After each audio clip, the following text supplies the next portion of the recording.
Dear. Hey guys, what's going on, man? Happy Thursday. Look, man, it's a lot of stuff going on in the world, as always, but nothing hits closer to home than fires in California. There's this huge fire in the Palisades. From my knowledge, I've never been there, but they say it's a very rich area up in the hills. And, when you dive into it and you look at this shocking footage, I feel like I've been doing that the last couple of days, I should say.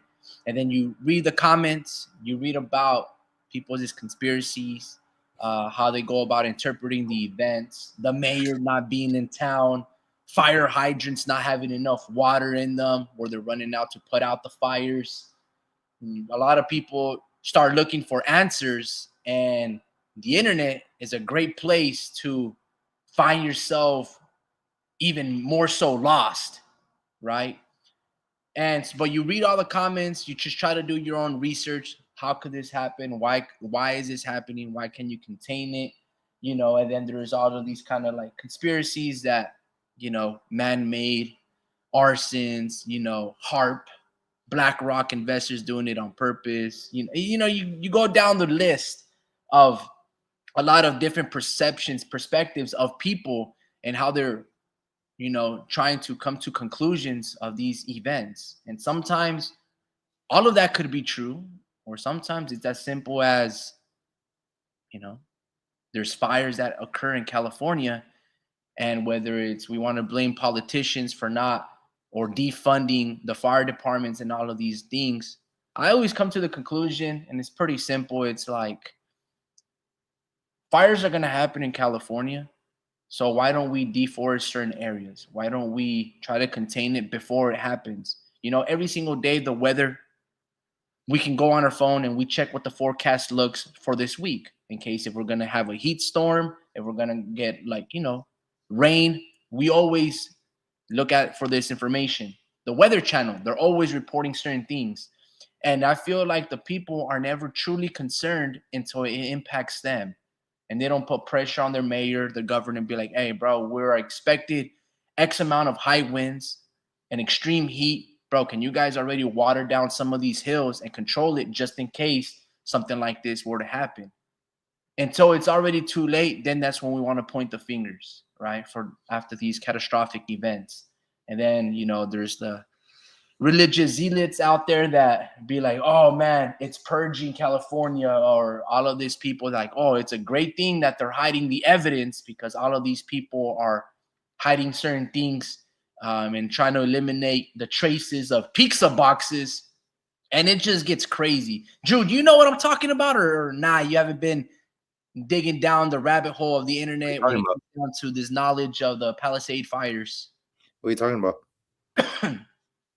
You haven't researched anything, like you haven't been paying attention to or on in California? Yeah. But the pizza boxes? Yeah. It's man, it's a conspiracy. You ever heard of a Pizzagate? Mm-mm. Nah. All right, man.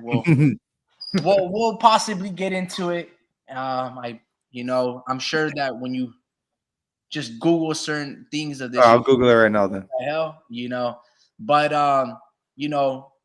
so the reason I preface this video like this is because there's more important things in the world going on right now than boxing, just like there always is. But again, when it hits closer to home, your attention goes undivided to those particular issues. But anyway, man, Jai Opetai just had a fight the other day, right? He fought yesterday, or actually this morning, and he looked pretty good, bro. He looked fast. He looked strong. But I want to say that he might be a little chinny, And when I was watching the Zurdo Ramirez fight versus Chris Billiam Smith, in fact, you can watch it on the Turkey Al Sheikh YouTube channel. You can actually watch the whole fight there on YouTube. Zurdo looked pretty good, but he looks a little fat and slow. He looks strong. He's crafty.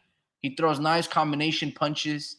But I don't know, man. The days of Zurdo being at 168 when he fought Jesse Hart, that athleticism, that speed, he just kind of feel like it just looks to me like he's just kind of going through the motions. Have you seen his recent fight, Zurdo? And what's your take on it? Yeah, man. I think Zurdo's a lot slower in this weight. I think it was just it's probably more about a comfort thing. Like he's probably more comfortable in this weight, and honestly, I see nothing has changed. He's still fighting in the same style. He's just fighting dudes that are actually his size. So I was watching that fight against CBS, bro. CBS did great. I think he, deserved the rematch, but Zurdo, it was made suit for Zurdo, bro. Like that was a perfect fight for Zurdo to showcase his inside the pocket, ability, Yeah. So yeah, I think honestly, Jai Opetai, look, man, Is he chinny or not? I think he can get caught. And I think well, what it is, bro, he's not he just is a really wild thrower. Like he's wild, bro. Like you can really catch him. Someone can really catch him in between his punches. Because he is a clean fighter. But there is still holes in his game, and I do like the way his punch placement is, but there's a lot of instances where he leaves his hands down too much, and this is why we like dudes like, I know we're talking about a lower weight class than Shakur, but this is why I like Shakur so much, because he's so disciplined. You will never find his hands down, like in any of his fights, bro. They're just stuck on his face, and he's really good, like technicality side of it, Nah, he and always has his hands are always down, bro. He fights nah, comfortable. dude. He's a clean fighter, and his positioning is always on point. Don't His make me footwork, nervous, though. his footwork is always on point. And man, now we're gonna do this. Don't make you do this, man. No, just keep All going. right. Keep going. No, keep going. Keep going. I mean, what are we gonna show? What are we gonna show? That his hands are always down. No, they're up. Shakur's hands are always down. Hey, saludos, El Pachuco. Happy Thursday to you, brother. They're always down. He shoulder rolls, bro. He shoulder Mhm. rolls. Shakur Stevenson rarely has his hands up, bro. That's David Yeah. Benavidez. He has his hands up and he walks you down like that. Shakur Yeah. always has that shoulder roll from the southpaw stance, and then he's always getting out of range with his footwork. But keep going though. You good? You good? Yeah. Now you're good. Oh yeah. My bad. Back to Sue. Um, I just wanted to forget Shakur. That dude sucks. But keep going. yeah. Anyways, Shakur's the cleanest fighter you can find out there, and Jai Opetai, there's a lot of holes in his game, and he is in a cruiserweight division where dudes are big like that. I think David, how do you say his name? I don't want to say it wrong, No, but Nikita. it's Nikita. Okay, it's set up for me to say it wrong though, if you know what I mean. But but it's like that dude is actually a good fighter. A lot of people had him win, or not had him winning during the fight, but a lot of people thought he had a good chance of beating this dude. So yeah, go ahead, man. Nah, I hear you. And Pachuco goes, man, did this dude just say that he likes Shakur? This guy puts ketchup on his tacos. Fucking El Pachuco, bro. Hey, saludos to you, bro. Look, man. I'll say this, man. Jai Opetai, I want to say he's a poor man's Alexander Usyk. Fights very similar to him. Like he has a Soviet Ukrainian style. He's got a lot of bounce, a lot of feinting, in and out, lead hand control. Kind of like Usyk. Like when Usyk was in cruiserweight and he was fighting all of these guys, that's exactly what he did. When he was fighting Tyson Fury, I mean, any Usyk fights, that's exactly what he does, right? Very energetic, little bunny, little rabbit, always feinting with his hands, lead hand control, smacking it down, shooting his two. That's Jai Opetai. It's literally like a mirror of one another. However, I want to say that Jai is a little bit chinny, right? Because Usyk's been hit with some punches, and he's never wobbled, and he's never gotten dropped. In fact, we've never seen his face really get all nasty, cut up, and bruised, right? And Jai Opetai, when he fought Brady's, that happened in both of his fights there, you know?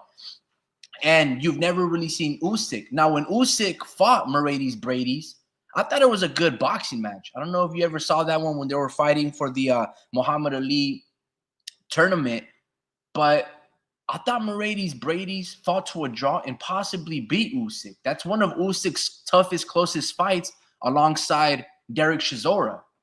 And I felt like Brady's deserved a rematch at that time, you know, but be that as it may, Jai Opetai, he's got a lot. He's very athletic, bro. Very athletic, very bounce. Like, he has a lot of bounce to him. And I think when it comes down to Zurdo's got a great chin. But man, I don't know, man. I don't really like seeing him fight at cruiserweight. He just looks fat and slow. His feet are very like cement. You know, they're just like if they were on quicksand, bro. Like, he don't want to move. Zurdo has no bounce. He has beautiful combination punching when you're in range. He'll dig body. He's got a nice little weird angled uppercut that he'll hit right to the solar plexus and just your obliques. Like, he does a great job of piecing his hand. But when the guys aren't there, Zurdo is not going to be good at cutting off the ring. When he was fighting Bivol, all he could throw was a jab. And I'm like, Zurdo, where's your punches, bro? Where's your combination punching? You're just throwing a fucking jab. And every single after the round, he just wanted to touch gloves with Bivol. And Bivol bumped him in the shoulders like, we're in a fight. And that's one thing I don't really understand about Zurdo right now is that I just feel like he's going through the motions. He's lazy. There's something going on in his life. I don't want to call him lazy because he's still in shape to go 12 rounds and throw punches. Yeah. But when it comes down to discipline, he fights lazy. He's lacking it, bro. Yeah, man. I mean, again, that's just the way I see it of recent. And I like Zurdo. He's one of my – when he was coming up and those fights with Jesse Hart, I'm like, yeah, Zurdo at 6'3", 6'4" is going to be a problem at 168. And then he became very inactive. He went to Golden Boy, and he didn't really look good against Golden Boy and a lot of those little fighters that he put him up there. And then Golden Boy put him to a test, and he just lost pretty much all rounds to Bivol. And I'm like, damn, Zurdo, you're just going through the motions, bro. Go you think Jai your hair, bro. Go cut your hair or something. You just look todo folongo, bro. Like, you're just like, I'm just kind of just here, man. I'm just existing. You think Jai knocks him out? No, I don't think Jai knocks him out. I think if Jai stays in the pocket, I think Zurdo, in fact, can land a good punch on him. Probably drop him, but I don't know. Jai in the Brady's fight, he showed me that he's capable of, you know, making it stinky, like a boring fight. Yeah. Juco goes, on the contrary, man. I've actually been impressed with Zurdo in his last 3 fights.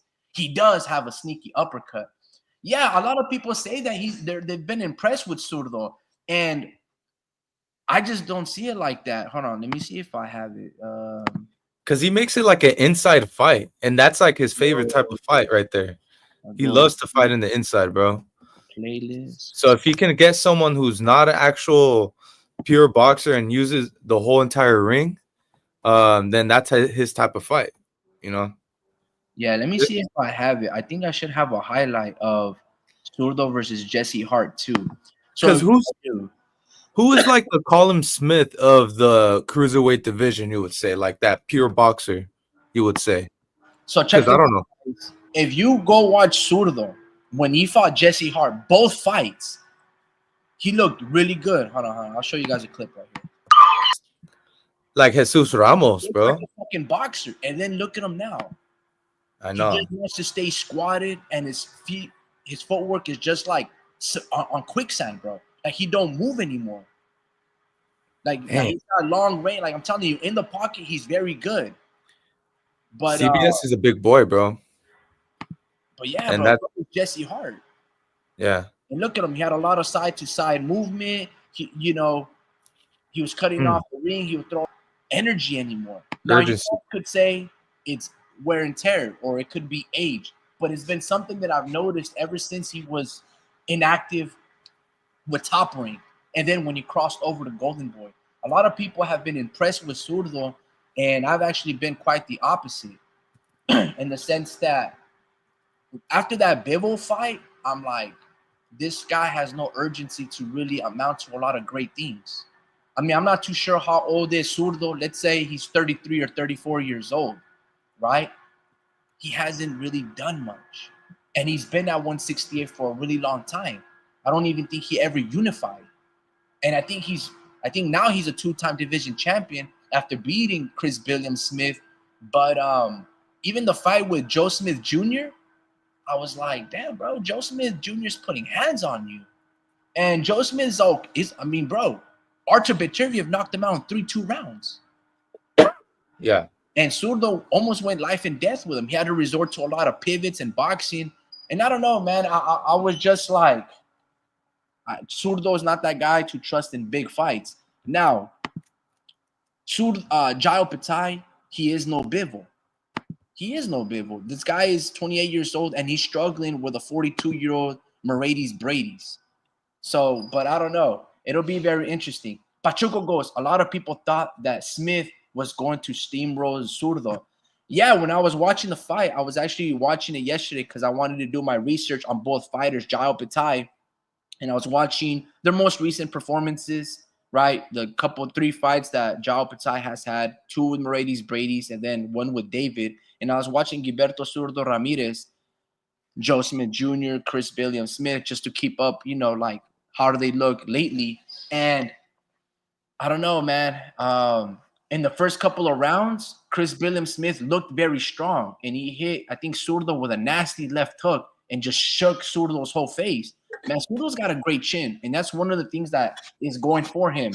But I just feel like he needs like a dietitian, a sports, nutritionist, somebody to really like make him look what he used to look like at 168. You get what I'm saying? And I know that he's lacking discipline because he came like 20 pounds overweight. I know. Gabriel Rosado.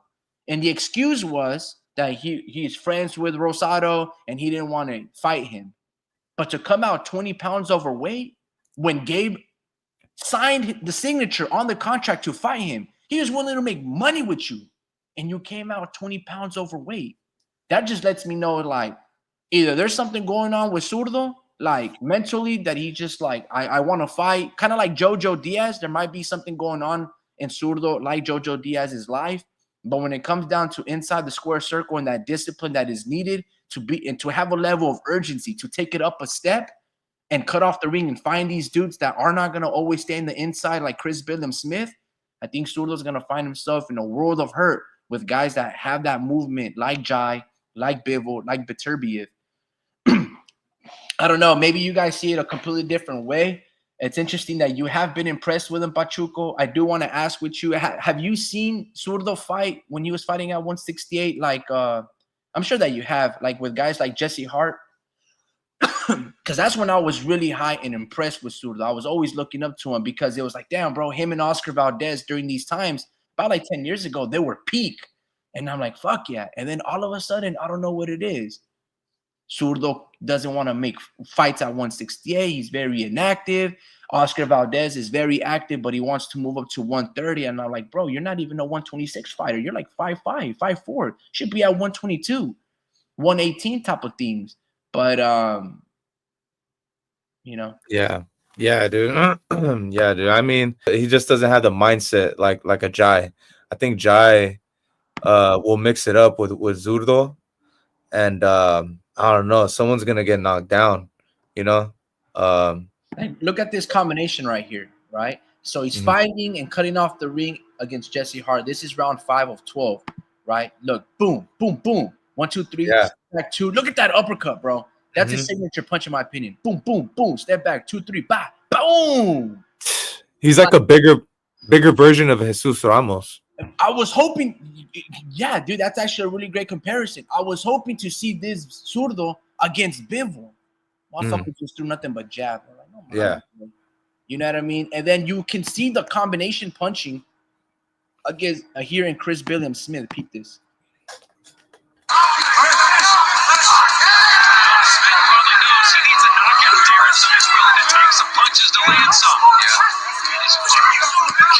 You see what I'm saying? Like, you can still see the combinations there. It's just they look a little slow. They look a little lethargic, a little more telegraphed. You know, they're heavier handed, but they just don't seem smooth to the point like how he's letting them flow right here against Jesse Hart. And Jesse Hart wasn't there to stay in the pocket. He was actually moving and bouncing, and Zurdo was cutting off the ring with urgency and with the jab. And then once he felt that range, there's that two, there's that three, there's that step back uppercut. Man, when you watch Zurdo in his prime, it was a gorgeous thing to see. Zurdo ruined just and combinations flow like that from head to body. And he had If only. the attitude. Even right there, Jesse Hart pops a little uppercut in the clinches, and Zurdo retaliates. Watch. Yeah. Right here. Boom. Boom. See, bro, if only he brought that mindset to the 175-pound division. Absolutely. Or even this. Zurdo versus El Bibor. Deja ver si aquí está la Bro, you know who yeah, dude, I have like an uncle who's like a big fan of him actually. He's like, bro, I think like my uncle's like really high on this guy. He's like, dude, not right now, but I'm not sure about right now, but he used to like tell me how big and jacked this guy was because he used to run into him a lot because he knows some of his fighters knew him personally, and he's like telling me how big and jacked this guy was. He goes, dude, he's like probably like the most jacked boxer I've seen in person, and he's obviously been to like amateur and pro shows, and I was like, damn, but just to see him get fat and just chubby, and flabby is just like it's disappointing to see, I do hear that he's doing good. But I mean, the fights look different now. I think he's willing to exchange with them. Yeah. He feels like he doesn't think like he get knocked out or something. And that's something the thing. Like he's always knocking everyone out. I'm not. What's his record exactly? I need to find out his knockout ratio. Jai, yeah. You can fight David Benavidez, the next up and comer, but that would be like Terrence Bud Crawford. You beat all of these guys. You beat Errol Spence. You became undisputed. Now you want to defend it against, an up and coming contender like Jaron Boots Ennis. That might sound great. I mean, I'm like, yeah, cool. Of course, I want to see that fight. But it just kind of depends what all of these guys are trying to accomplish.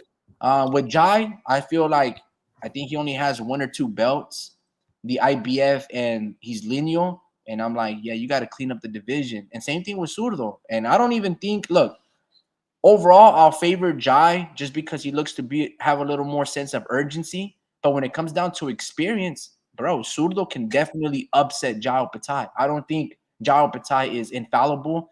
I don't think that, I think he's very flawed. And he likes to get into fights. Will he stand in the pocket with Zurdo? I don't know, but we'll see. Warp Speed goes. Gabe Flores will be fighting on Pro Box. Good even fall, gents. Oh, I was looking at his flyer on his IG, Warp. That's gonna be a fun YouTube fight. That I don't go. Comments should be interesting. Yeah, man. The Pro Box comments is they're always pretty active and pretty strong, man. Yeah, dude, Jai's a really athletic dude, bro, and that's what makes him a threat, And I just feel like he's, like you said, he's very flawed. This dude, David, Nikita, Nikita is just was probably like a C plus B minus level fighter, bro. Like I don't know. I think he's a very inexperienced fighter. Yeah. And he was just really popular out there, And David Nika? Yeah. Huh. Yeah. So he's from out there. Yeah, he's from the same same country, Australia or New Zealand, I think so. So yeah, they knew each other really well. And yeah, so I don't know. I think Jai does have a puncher's chance against anybody except obviously dudes like Betterby, but I don't know why I keep saying Betterby, but yeah, you gotta let them go, fam. Yeah, I gotta let it go because it's like not even in like they both have, Better we got a fight coming up, and he hasn't even said anything about moving up, so it is what it is. But yeah, with these cruiserweights, man, some of them can move up, some of them can move down.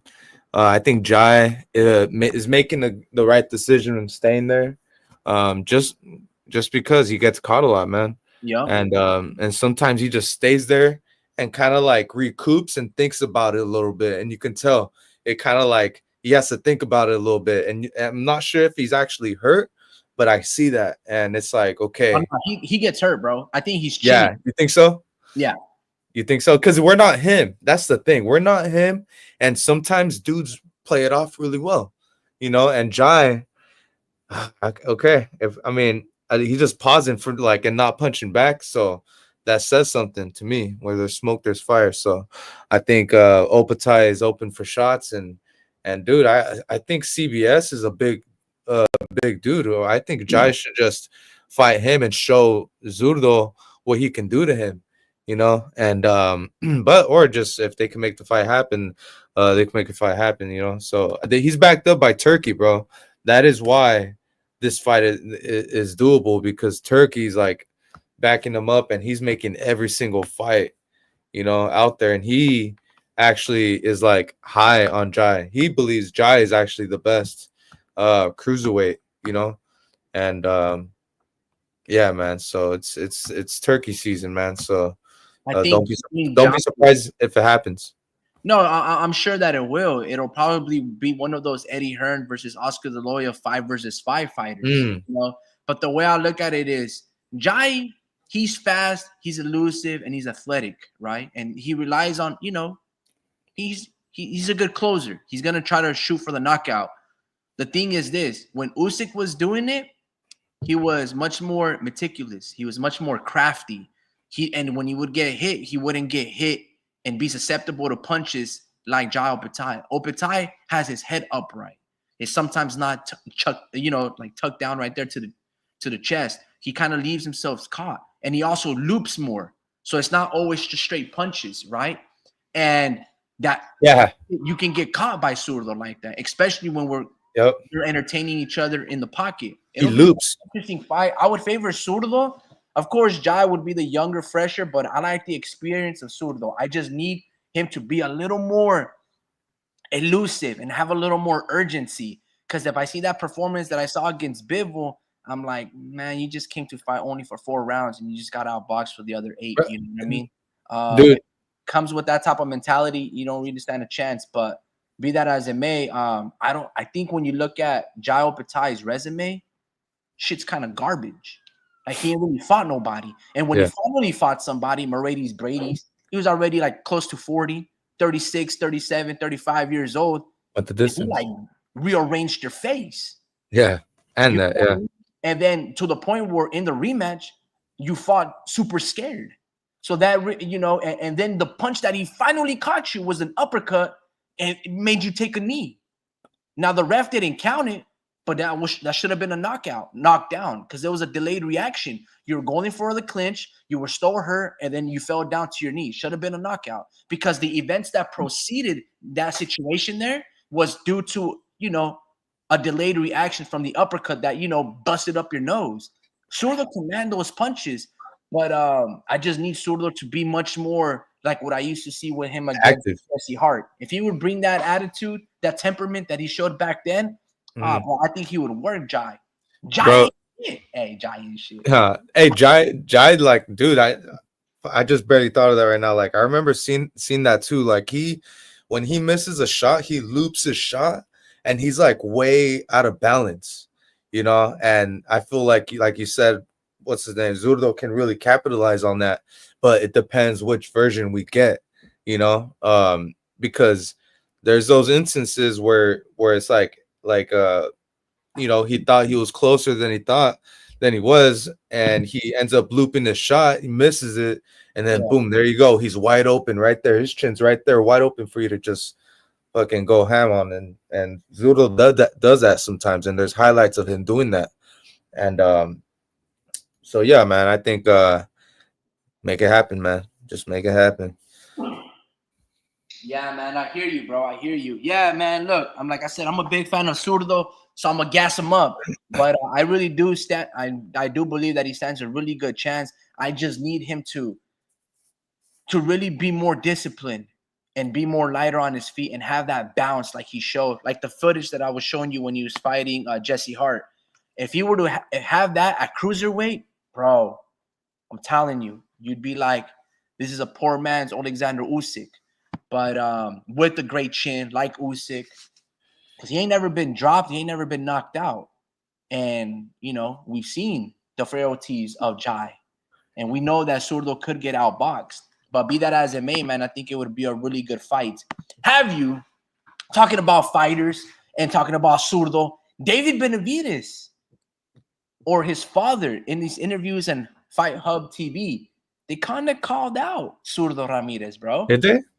A little bit, because they were asking, like fights in the horizon. They asked him about Artur, the winner of Artur Beterbiev and Bivol, and they also brought up the name of Zurdo Ramirez. They had fought before. I mean, they sparred, and he just picked up another belt, and that's a fight that interests David or his father, Jose Benavidez Sr.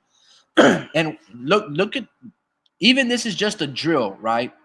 And he's hitting I forgot what kind of like support punching target that is, but look how fast David looks when he throws that two. Yeah. Back a little bit.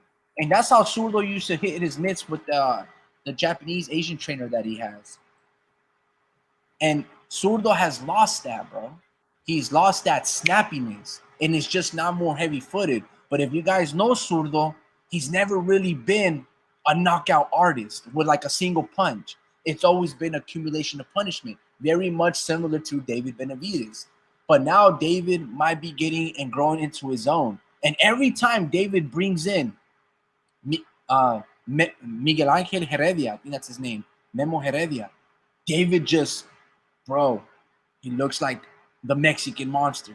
He looks badass when he has that dude in his corner. When he doesn't, I don't know, it doesn't seem like he has that la misma fuerza, you know what I mean? But Yeah. have you checked out those interviews between David and on Fight Hub with Marcos? No, I need to watch it, man. I think I just been watching his pad work and all that, and he looks good, man. He looks powerful and he looks in shape, So and the way I can tell, bro, is just the way he sweats, and he's not even like, you can tell he's not even getting started with his workout yet, man. It's just like dude puts in work, man. The way he sweats, that dude's drenched in sweat, bro. I can not, or it's either that or the shirt. Usually, bro, this dude is like dripping, bro. Like this guy drips, bro, and this fool's fuck. And you see like literally like sweat come in the air, bro. Like this dude puts in work, man. Like, I just feel like he's warming up right here. That's all I'm saying. Like this is just the warm up right here. So yeah, man, I think Benavidez he just lacks a little bit of power, and I might be wrong, man. Maybe he knocks out a lot of these dudes that we say he can't knock out, and ends up proving us wrong, and ends up being this knockout artist in the cruiserweight division, But we'll see. Not cruiserweight. I'm sorry, light heavyweight, right? Yeah, light heavyweight division. So, yeah, man. So him and Morel should be a good fight, man. But I think he's gonna get him out of there. But that should be a good fight. Not buying it if it's like $40 though. But yeah, man. So the last Presenda fight, you want to talk about that card? Yeah, hold on. So No. in the interviews, it's basically Oh, what my we bad. mentioned and talked about as well. David's father, Jose Benavidez Sr., also has that same mindset that we have when it comes down to this fight, is that experience from David, him having 20 more fights, 3 times the experience, 30 fights to 10 of Morel, that's going to be the deciding factor. And even fights like Alexander Vostek, David said that he learned a lot about himself, that he's like, even when things aren't necessarily going my way and I'm injured, I got a lot of heart that I can still try to find a way to win by any means necessary. And that's one of the things that people have to take into consideration is like, oh, well, he didn't knock out Caleb Plant. Well, Caleb Plant brought a couple different things to the table that David has really never faced before. And that's somebody that's excessive hugging and clinching, hugging him, surviving. And David, like everything, but he still got the job done when a lot of people have the perception that Caleb Plant won the early rounds. I didn't even think Caleb Plant won if a few early rounds. Because I was like, bro, those punches they're not landing. Like you're hitting his block, like he's blocking them. And you're just throwing a little jab to maybe the abdomen. And that's only going to go so far. You have to land something of note. He wasn't doing anything. And people were like, oh, well, he's outboxing David. And I'm like, just wait and see after these 5 rounds, who's really hurting who. And then next thing you know, Caleb Plant's face is fucking all over the place. Because people don't understand really just punishment. You know, they don't really understand just because a guy has balance and he's looking slick doesn't mean that's outboxing this dude, right? And that's just wasting a lot of energy and fatigueness. Anyway, I preface all this to say is that David, so far in his 30 professional fights, has always found ways to win, all right? And some of these fighters are a little tricky. Now, I'm not saying that these fighters that he's fighting are, champions right then in that moment, right? I'm not saying that the fighters that he's fighting are essentially all-time greats, but they all pose a threats that David Morrell hasn't really encountered. Jose Benavidez Jr. in these interviews as well, he was saying like, yeah, a lot of people are trying to call David Morrell this boogeyman. And it's just like, bro, how can you call him a boogeyman if he's only fought in 9 fights? And of these 9 fighters that he's knocking out, who are they? It's easy to look good. It's easy to showcase your power and your skills against dudes that can't fight back, that aren't big enough, that don't have skill. Yeah, you can look like Pernell Whitaker. You can look like Hitman Hearns and knock all of these dudes out and be sweet with it if you're playing with your food, because that's what these guys are. He goes, let's see if he can do that to my brother David.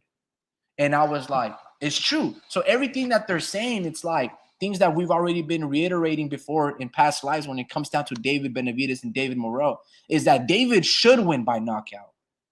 David Morrell is a prospect, and he looks good.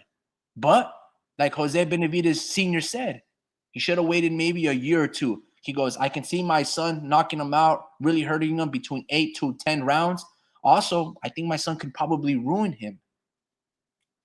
Bro, those are great words. Like, they're feeling themselves. They're like, no disrespect, Morrell's a good fighter, but it's basically the inexperience that Morrell hasn't really gone through, and it's very true. A lot of the guys that he's knocking out, Yamaguchi, Falcao, that's a middleweight, moving up to 168. His last fight, Hot Rod, was 175 fighter, and the guy can take a punch. He can actually box. He can actually stick to his game plan. And David didn't really look that good. He threw a lot of power punches, really wasn't landing a lot of significance. And more importantly, when they did land, it's not like it bumped and bruised Hot Rod. Whereas David, now you can be like, well, David didn't really look that good either. That's Alexander Volstik. That's an ex-champion who put Adonis Stevenson, in a coma, who also tried to unify versus Arthur Beterbiev, was doing very good until Beterbiev started wearing him down and started landing his hard shots. It's also a guy that had fought 3 or 4 times and has been one of Canelo's main sparring partners. You can't compare Alexander Volstik to a Hot Rod. You just can't.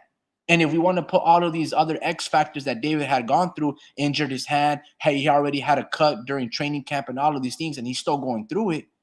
I mean, I don't know, man. That actually shows a lot of resolve in dudes that are willing to get the job done by any means necessary. I have to see David Morrell really do something of significance against David to really be like, all right, dude, this is because we're very quick, not you and me necessarily, but people in general. We're always quick to look for the new biggest thing in life, right? And we're so quick to anoint people, the Japanese monster, the Mexican monster this, monster that. He's the boogeyman of the division. And then until they run into a good fight or a competitive fight, and then we'll be like, I told y'all, man, y'all were hyping this dude.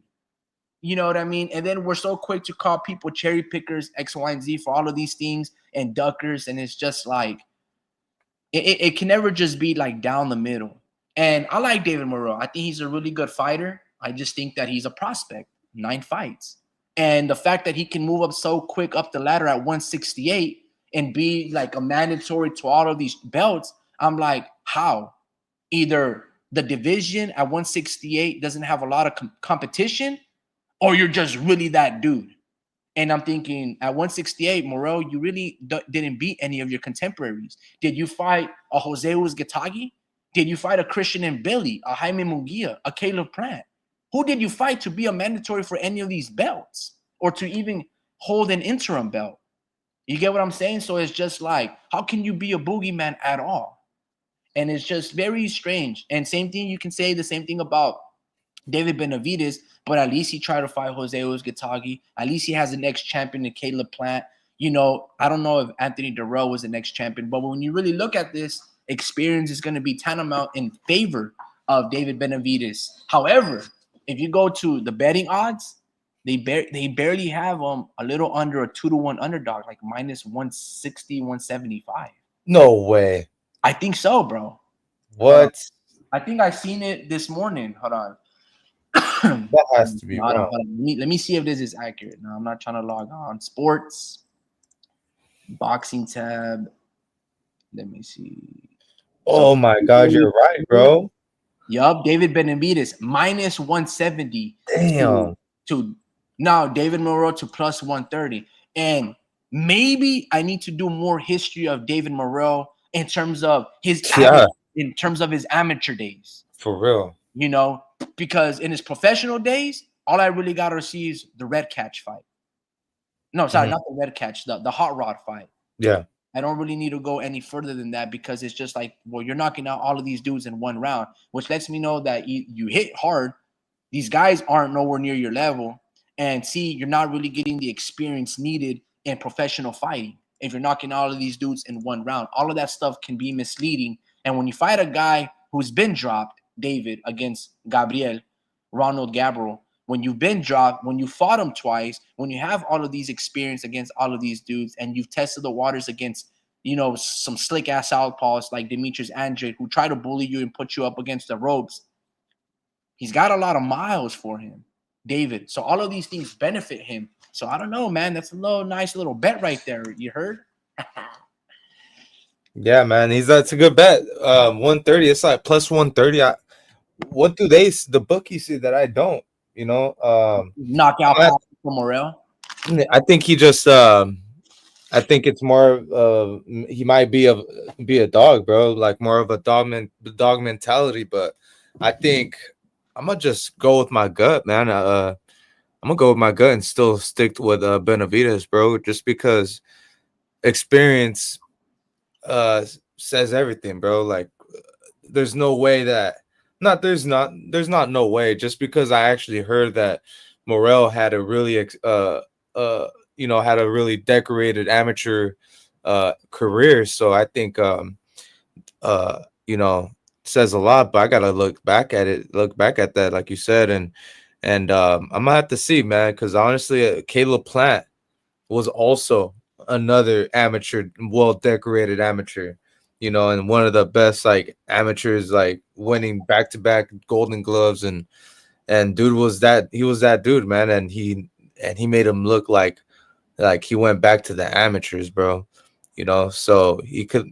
I'm only, after seeing that, I'm like, dude, you have to be a different type of beast to beat Benavidez. You can't just have this decorated amateur career. That means nothing, So we'll see though. Maybe David Morrell's style, fits the pro style. I mean, not pro style. The amateur style fits the pro style, and we'll see. Man. Just because, David, has proven to me that he can be, any pure boxer. You're gonna have to like come with some heat, to really beat Benavidez. So I don't know. What do you think? I think Morel does maybe have a puncher's chance, and we probably will see that one instance where David gets caught. But whenever David gets caught, bro, he just comes back with some more, with vengeance, and it's just like I don't know, it's just hard. I can't picture that, I can't picture Morrell hurting Benavidez, I don't know. I might be wrong though. I don't think so, man. Honestly, I don't know. Again, I'm not trying to gas up David Benavidez. Like he's the guy to dethrone Arthur Beterbiev. Like he's the guy to beat Canelo Alvarez. But I'm gonna say this: there is a reason Canelo hasn't fought David Benavidez. There's a reason Canelo fought Jaime Munguia, and he fought Edgar Berlanga, and he fought Jermell Charlo, right? And he hasn't fought in David. There's a reason. There's a reason why Canelo said, David, he don't bring nothing to the table. Only 25 pounds. And the thing is, almost throughout everything on Canelo's career, more or less, he's always been the smaller guy. These guys always weigh more than him, 10, 20, 15 pounds. Edgar Berlanga weighed 191, 193 pounds. So that guy also brought in 25 pounds above that concern that Canelo seems to bring up for David exclusively. So there's a reason. Now, I'm not saying David is the guy to beat Canelo, but I am saying that this guy poses certain things, certain threats, in which I see like guys like Perro Angulo, that they can take Canelo's punching and then they can somehow still make it a very interesting fight. I've seen Canelo gas out still to this day, and he's going to have to throw a lot of punches against David. Because David,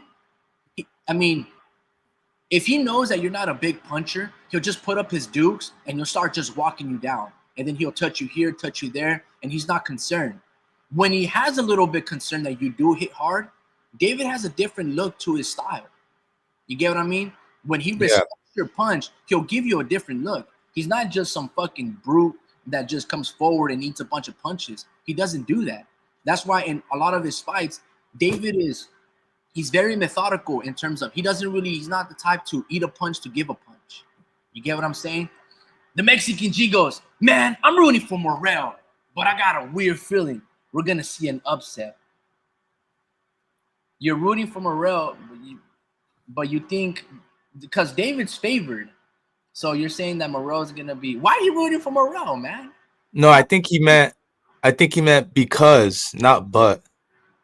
Because I got a weird feeling. Yeah. I'm going to see an upset. Maybe. I don't know, man. I will say this. This is usually against the contrary for PBC to really put two of their best prospects, or contenders, in that situation.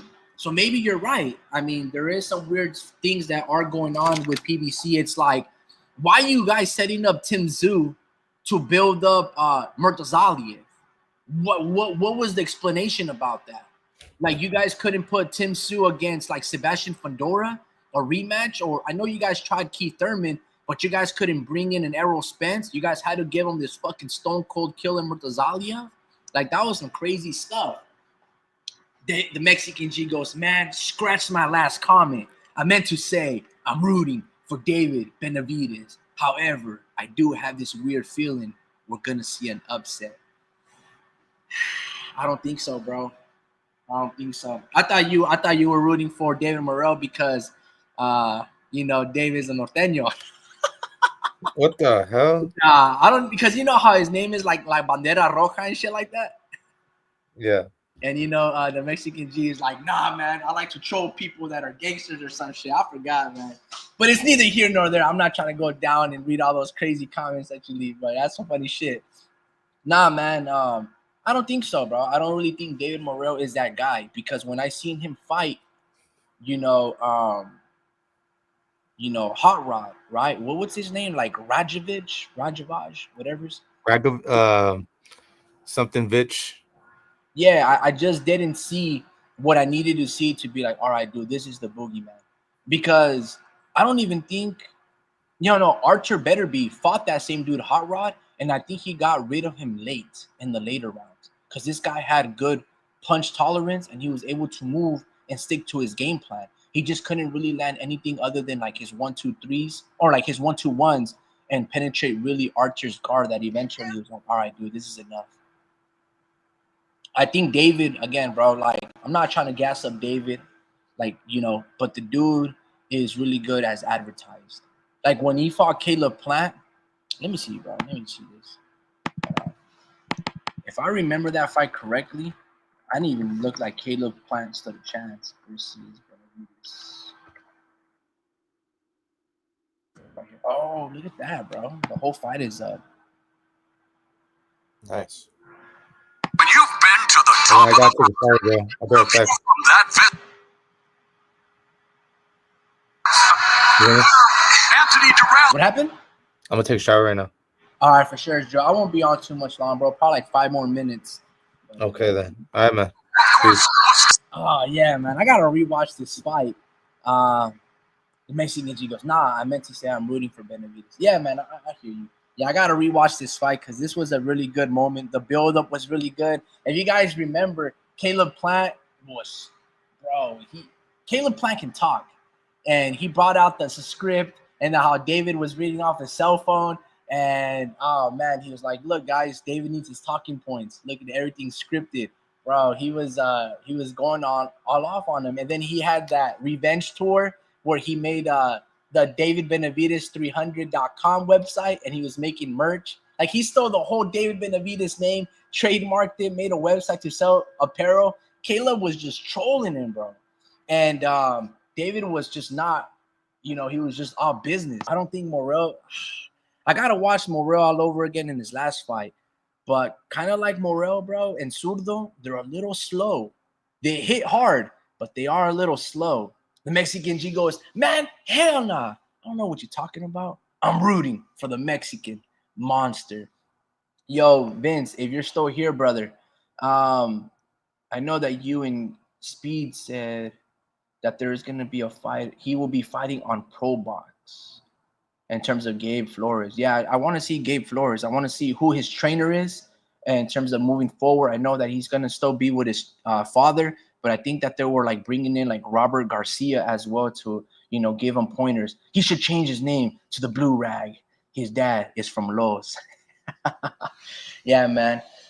Look, I think Speed, he won't be on today, man. He went to Monterey, California to grab some. There's this place called, well, I don't know if he goes there to the Fish Hopper or Fisherman's Wharf, but, in this area we live pretty close to, obviously the Pacific Ocean. And there's this beautiful spot called Monterey, and they're known for their seafood amongst a lot of other things and just natural beauty. Anyway, they went to go get a clam chowder. Super delicious. I don't know if you guys like seafood. I don't know if you guys like clam chowder. I don't know if you guys ever tasted clam chowder, but I think he wanted to talk about, the fire that's happening over there at the Palisades. Yo, the Mexican G, I know that you're more from down south area, bro, but hopefully you're not being too affected by the fire.